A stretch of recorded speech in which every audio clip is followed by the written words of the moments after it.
Prepare! Fire!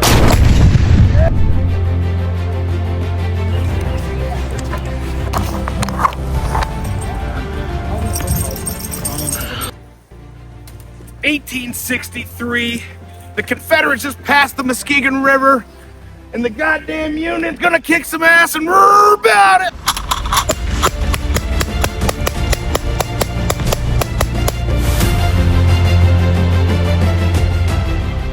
Hey guys, this is Derek with Bout It. We are here with Al.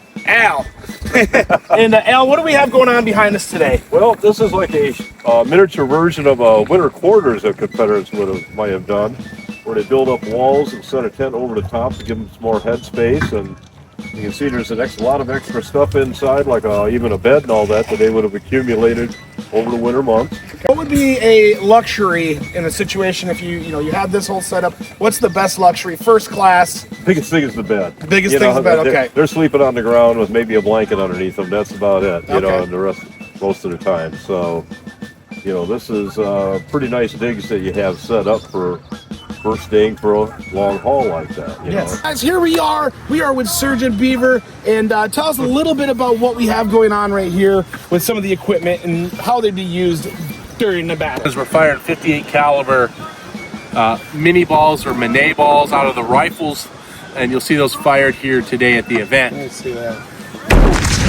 Dental procedures. Ooh, that's soft lead. Right in the ass. You'd have to. What would you dig it out with? What type of equipment would you use to take this out?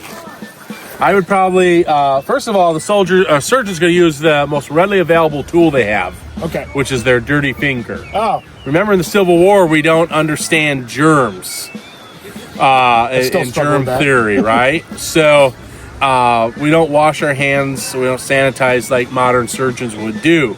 So they may probe, and what we're going to do is we're going to probe that wound with our dirty finger for a couple reasons. Number one, we want to see if the bone is fragmented in pieces, and two, we want to see if we can locate the bullet. So was coffee a thing back in? It sure was, but when was the Civil? 1923, right? 1923? No, definitely not. It was 1863. Yeah, just playing. But coffee was a. It was a thing. It was scarce, okay, especially in the South. A lot of it was mixed with chicory. What's chicory? Chicory, to my knowledge, is like a root. Okay. It's kind of like what sarsaparilla is. Okay. Yeah. Sure. Yep. So, so they would mix chicory with coffee, and that's what the Southerners mostly drink. But of course, the North was a little bit more able to get coffee. Right. They're like the Air Force. Yeah. Right. Right. They get a little better luck. So this is what we got going on here. This is like we're getting our morning coffee set up. Yeah. We just had a coffee bomb. Yes, coffee bomb. I explained that to you. Yep. So I just poured you some coffee in authentic 1850s cup. So this is something that they called, the word's escaping me. Yeah. I think stemless. So it has no handles. Okay. It's very similar to a teacup. Okay. But this is what they would use for tea and coffee. So you're saying this is from 1850? It is from 1850. And who does the designs? How do they do that? Oh, that is Robbie's expertise. He would be able to tell you all about that. And I'm going to have a sip of this It's here. probably very hot, so be cautious. Does it taste like coffee? Yeah, it does. It's almost a combination of tea and coffee. Okay, all right. That's what it kind of tastes like. You guys, there wasn't a lot of cows back then, so this was from emus, was it, that they had? No, they definitely had cows. They definitely had cows. Yeah, so this is a swing top. Yep, swing top. So it goes like that. Okay. And this is some type of condiment. One more time. Eating Greek salad over here.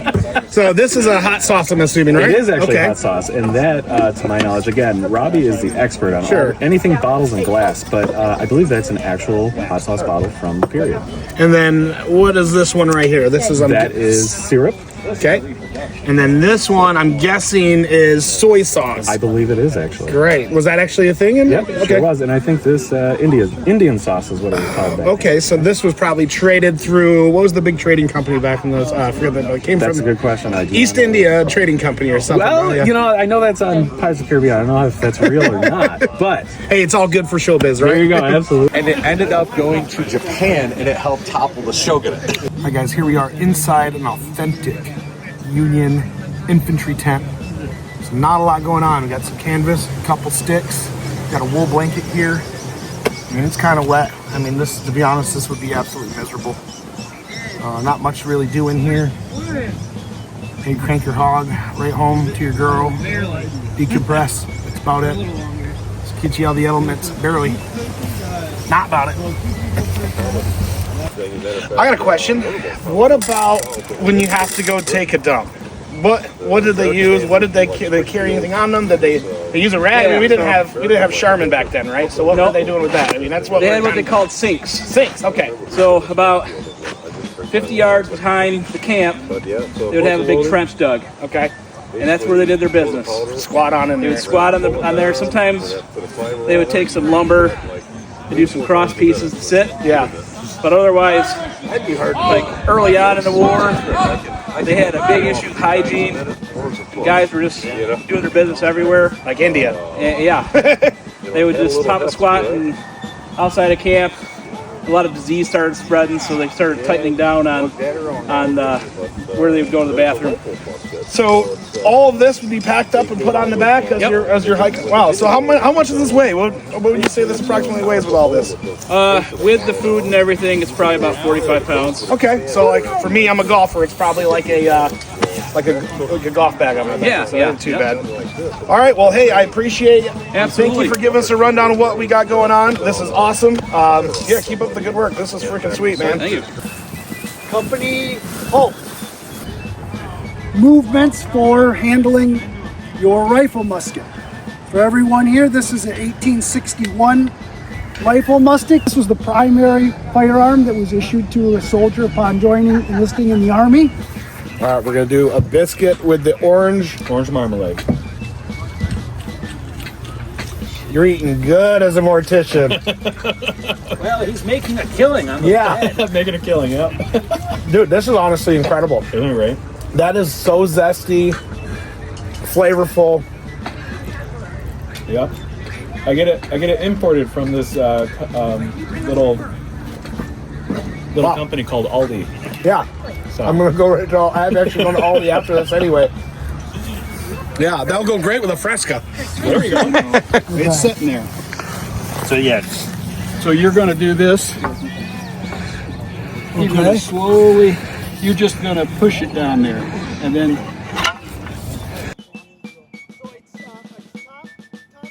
Took a black ball. Oh, this is crazy. Look at this thing. This thing is heavy as hell. Wow. Bet you felt real badass when you shoot this thing, though. I feel bad shooting this one. I bet you do. What does a person need to do to get into reenactment? Is there, where do I buy? Where do I get the stuff? Well, all over the place. eBay's a really good resource. I mean, I'm trying to be a little bit more authentic than most, so I would try to stay away from Amazon. Yeah. But my biggest suggestion is do what we call a day trip. Okay. You know, try and compose some sort of a costume, come out, walk around. We don't expect you to camp the first time. Sure. Talk with people, socialize, maybe find a group that you really like the Texas, or maybe I think they're 3rd Michigan, or I can't remember what they are. Yeah. They're not important, they're you. Yeah. But anyway, find a group that you feel like you kind of click with, and then a lot of the times us companies will have like loaner tents or something. Yeah. Like I have a loaner tent that if anyone's interested in trying it out, feel free to use it. No charge. Yeah. You know. It's something I've been thinking to do, like, you know, the reason I'm doing these videos and my series is called Bout It is because I'm trying to find hobbies that, you know, my forever hobby, right? And I think I found it being filming, but like finding guys like you, like, you guys probably find camaraderie and friends through this, right? Absolutely. What goes on at nighttime after when all of us people are gone? What do you guys are just chilling out? You play cards? What do you do? Off the record, no. Yeah. Usually we'll get some cards out. We have some period correct cards, playing cards, and some dice, and we'll play some games. And sometimes we'll just sit around the fire. Oh, my coffee's overflowing.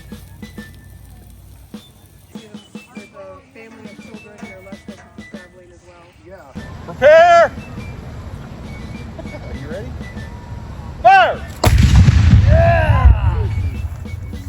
Hold the pace. Do the warm again. all right, whenever you're ready, Jason. Yes, sir.